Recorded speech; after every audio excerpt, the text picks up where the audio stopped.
Ako na gani ang giluiban. Ako pa ang nag-anto sa prisuhan. Maayong adlaw kanimo DJ Sam, ingon man sa imuhang mga viewers. Tawagan na lang ko sa pangalang Dodo. Doon ako'y suliran nga gisagubang karon nga gusto po na akong i-share sa inyo o sa imuhang mga viewers. Usa ko ka construction worker diri sa Cagayan de Oro City. Pamilyado na ko DJ Sam. Kayod kaayo ko DJ Sam. Apan maulagi, gamay ra gihapon kaayo ang sweldo sa construction.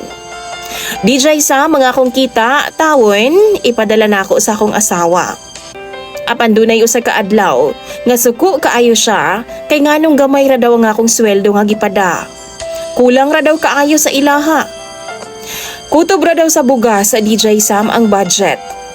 Naapabaya daw ko'y anak nga ga-eskwela pod. Apan sa tinuod lang DJ Sam, madili lalim nga mamahimong construction worker rata. Abi ninyo, sige mig-away sa akong asawa, kay tungod gamay ra lagi ang akong sweldo.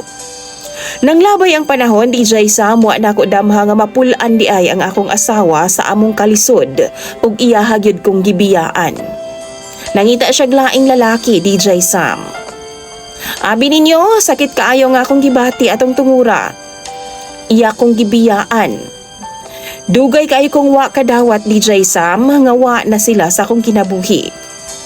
Nibalik na lang ko sa Cagayan de Oro og nagtrabaho na lang ko. Apan wa gyud mawa sa akong hunahuna DJ Sam. Mautong akong gipangita gyud ang akong asawa. Pila ra bay pagpanlabay sa panahon DJ Sam, nakita gyud nako sila. Apan duna na siya kaipon nga lain. Nakita na ako ang lalaki DJ Sam nga iyang nakauban. Ugway pagduha-duha, ako kining gibunalan ang maong lalaki og tubo.